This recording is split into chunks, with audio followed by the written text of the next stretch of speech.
Thank you for joining me for the Daily Bread Bible study here for day 114, Thursday, April 23rd, 2020, focusing on 2 Kings 17 through 18. So today we see the official end of a nation. King Hoshea of Israel becomes a vassal state of Assyria. Not wanting to serve Assyria, the king tries to get help from Egypt. Metaphorically, the Israelites decide to return to Egypt. And in fact, one of the critiques of Israel is that the idolatry never fully left their system from Egypt. They were freed from being slaves in Egypt, yet complained to Moses in the wilderness about returning to Egypt. They were instructed by Joshua to remove foreign gods and influences from their midst, yet never fully accomplished this. They decided to anoint a king because they could not accept God as their only king. And now they go back to their beginning, seeking to be slaves to Egypt instead of calling upon God in their time of need. We are given a description of the offenses starting in verse 7. It's long. A fitting summary is found in verse 14 of chapter 17.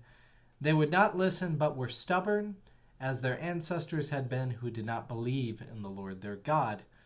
Moving ahead to chapter 18, verse 12, they did not obey the voice of the Lord their God, but transgressed his covenant. All that Moses, the servant of the Lord, had commanded, they neither listened nor obeyed. So listening and obeying God. That did not happen, and that's important to God. So, therefore, the author writes that the covenant of Moses is void.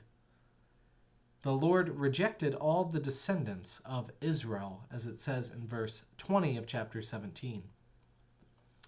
It should be noted that the kingdom of Judah is far from perfect. They commit similar idolatry and sins, and exile is coming for them too, though the promise that God will continue the line of David creates a messianic hope. This messianic hope will lead to some people believing in Jesus as the Messiah. More on that in the New Testament. The end of 17 details the intermixing of the people of the land with the people of Israel.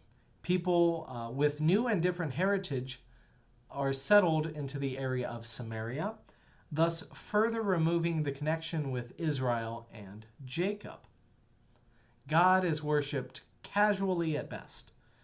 The bigger challenge for the region of Samaria is that they never fully give up worshiping other gods and observing other customs. The Judeans will judge these people in the future generations for disregarding, quote-unquote, the law of Moses, giving them the shaming label of Samaritan.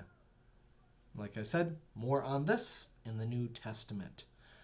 But for us now, moving on to 2 Kings chapter 18. As Israel moves away from God, Judah starts a trend of moving towards God. Notably, we'll see that with King Hezekiah, and then also later on with King Josiah, but here we have King Hezekiah of Judah. He's compared to King David. It says that he did what is right, trusted in the Lord. He removed the high places used for worshiping other gods, even removes idols made by the Israelites, including the bronze serpent of Moses that he lifted up for the healing when the serpents bit them into wilderness because they had complained to God, and they looked upon the serpent and were healed. And so that bronze serpent then is removed, and because it had become an idol of false worship for them. 2 Kings 18:6 says, of King Hezekiah, I should say, for he held fast to the Lord.